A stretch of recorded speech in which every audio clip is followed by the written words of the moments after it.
Bonsoir à tous et bienvenue dans votre magazine Hauts-de-France Business. Comme chaque semaine, on s'intéresse aux entreprises de notre région dans le Nord et le Pas-de-Calais. Avec ce soir les ports de Lille, on peut parler au pluriel, qui dresse le bilan de l'année 2021, une année record en termes de trafic. Notre invité ce soir pour décortiquer tout ça, Alain Lefebvre, directeur général Port de Lille. Bonsoir. Bonsoir. Merci beaucoup d'être avec nous, d'avoir accepté notre invitation. Alors je vous propose de regarder quelques chiffres ensemble. Port de Lille, 4e port fluvial français avec 12 sites multimodaux. On aura l'occasion d'y revenir. Et un trafic donc record en 2021 de 9 millions de tonnes. Comment on l'explique ça assez simplement, ce record sur une année complète avec encore une crise sanitaire l'an dernier ? Mais je retiendrai deux facteurs. D'abord, le travail effectué par les équipes, donc qui était très important ces dernières années, notamment en matière d'investissement. Et aussi un plus fort engouement pour les transports intermodaux. Donc on sent bien qu'il y a une grande sensibilisation. Oui, ça a changé ou pas, justement? Oui, quand même. Il y a encore beaucoup de boulot, il y a encore beaucoup de choses à faire en termes de sensibilisation, aussi de démonstration au niveau exploitation, au niveau économique. Mais il y a aussi les aides d'État. L'État supporte mieux qu'auparavant les transports intermodaux. Ce qui a permis à l'intermodalité de mieux se positionner. Ça se ressent sur le trafic tout de suite. Oui, tout de suite, non. Il n'y a rien qui se fait d'emblée, c'est toujours beaucoup de travail, malgré cela. Et donc, tous ces facteurs, une bonne tenue économique aussi, évidemment, malgré le Covid. Et donc, tous ces facteurs-là... Oui, ça a bien compensé 2020 ou pas, cette bonne année, cette belle année 2021 ? La différence est assez marquante. En fait, 2020 avait été une année, je vais dire moyenne, parce que le BTP, la construction, avait été fort impacté. Et donc, il y a beaucoup de produits, il y a beaucoup de produits de construction qui se transportent par la voie fluviale. Et donc là, ça s'est fortement ressenti. Puis la crise des gilets jaunes au début de l'année, il y a eu toute une série de facteurs, des grèves, etc., qui ont affaibli notre activité ferroviaire en 2020. Rappelons justement quels sont les clients, quels sont les produits en fait qui passent par les ports de Lille. C'est très varié, j'imagine. C'est très varié. Il y a certaines catégories de produits dangereux, mais pas trop dangereux. On ne transporte pas des explosifs ou des produits nucléaires. Mais c'est surtout... alors au niveau du vrac, c'est tout ce qui est construction, les céréales, les engrais, tout ça sont des... et puis aussi tout le recyclé maintenant qui prend une part importante dans le développement. Tendance, ouais. Oui. Donc tout ce qui gravite autour de la 3e révolution industrielle, au niveau de l'économie circulaire, et au niveau des conteneurs maritimes et des caisses mobiles continentales par chemin de fer. Mais c'est tout, des pièces de rechange, des chaînes stéréo, des machines à laver, des vêtements... mais aussi des produits un peu moins nobles, comme des ferrailles. Enfin, il y a tout. On transporte de tout. Des produits chimiques, de l'alcool, du vin, du whisky. On transporte de tout. Alors, il y a 12 sites différents. Lille, Sante, Bourdin, on peut citer Vambrechy aussi. Tout ça, ils fonctionnent ensemble, en synergie ou pas ? Nous avons très peu de trafic entre les ports eux-mêmes. Donc ce sont surtout les ports de Lille et Sante qui ont des aspects plus polyvalents, je dirais, plus transversaux. Sinon, les autres ports ont plus des trafics plus dédiés. Oui. Avec Vambrechy aussi, maintenant avec de nouveaux types de trafic, aussi dans la 3e révolution industrielle, REV 3. Et nous avons un trafic intérieur à la région, c'est entre Béthune et Sante.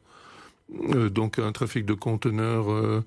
Ça, c'est un trafic très important qui a évidemment été important dans le cadre de l'augmentation de nos activités. Sante qui tire son épingle du jeu, c'est ça, oui. De plus en plus ces dernières années dans l'économie circulaire aussi. Pourquoi ? Économie circulaire parce que nous avons pu réserver des terrains en bord à voie d'eau à ce type d'activité.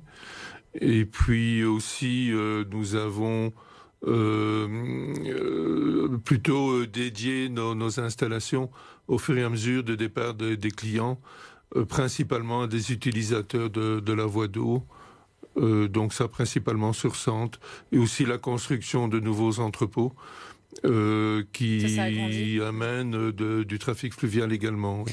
Alors, trafic fluvial, trafic ferroviaire aussi, plus 40% par rapport à 2020. Vous avez mis des moyens supplémentaires en termes de trains, d'hommes. Comment expliquer cette forte hausse ? Au niveau du nombre de trains, ça n'a pas évolué. Par contre, le taux de chargement des trains a fortement augmenté.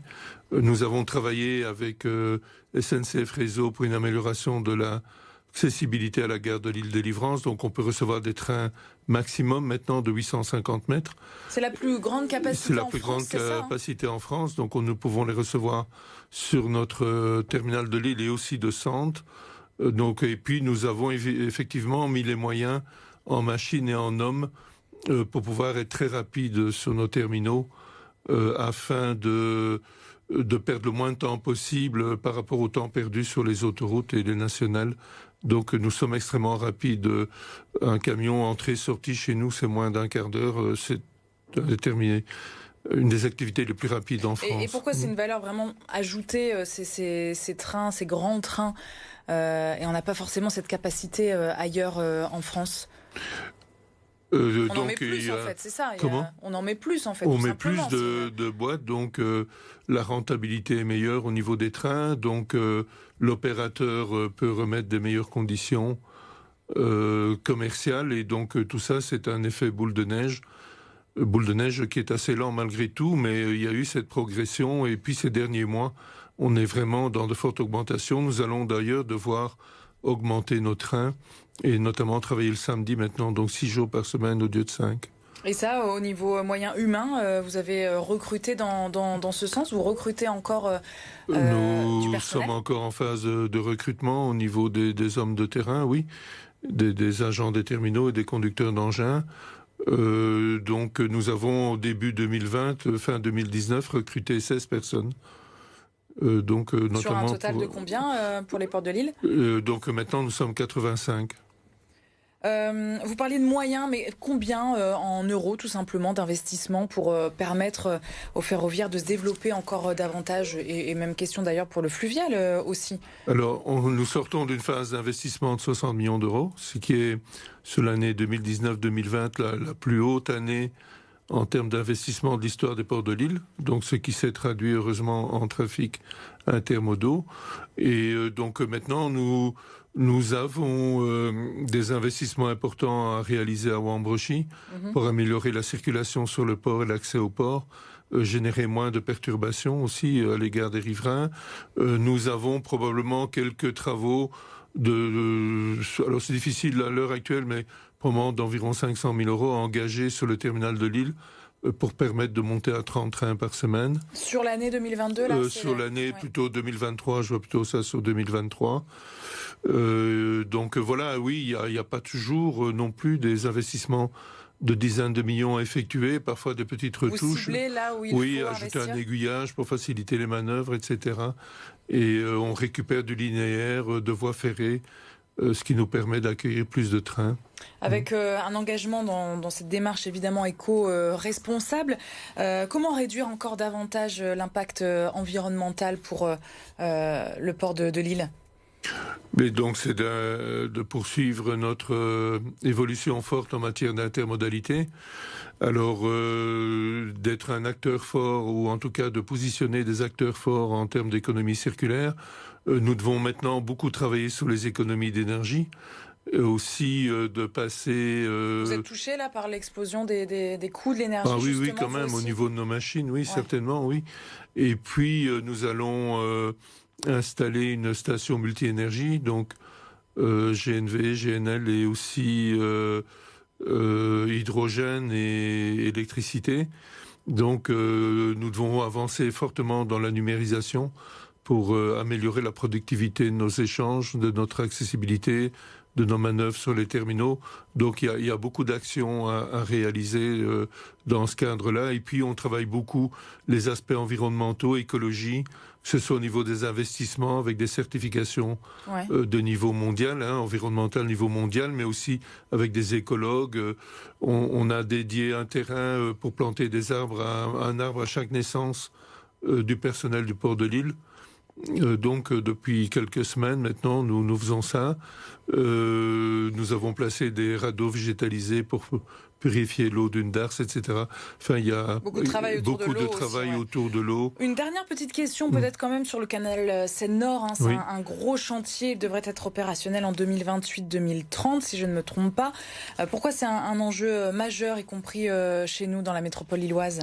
Mais donc c'est d'abord un investissement qui va permettre une meilleure accessibilité de la région des Hauts-de-France et donc de permettre son déploiement sur plusieurs sujets et pas que industriel et logistique, touristique également. Il va relier le bassin de la Seine aussi à la mer Noire, donc on pourra naviguer à très grand gabarit entre Le Havre et Costanza. Et puis pour la métropole, ça va permettre aussi de mieux rentabiliser les flux de transport avec l'Île-de-France. Ouais. On l'attend avec impatience. Et donc aussi renforcer l'attractivité commerciale et d'exploitation de la façade maritime française, donc Le Havre et Dunkerque en particulier. En tout cas, ça mériterait un magazine complet sur le canal Seine-Nord, c'est sûr. Merci beaucoup. Ça, c'est clair, oui. Merci beaucoup, Alain Lefebvre, directeur général Port de Lille, d'avoir été notre invité ce soir. Demain, nous parlerons emploi comme chaque semaine avec un focus sur le domaine médical qui continue de recruter.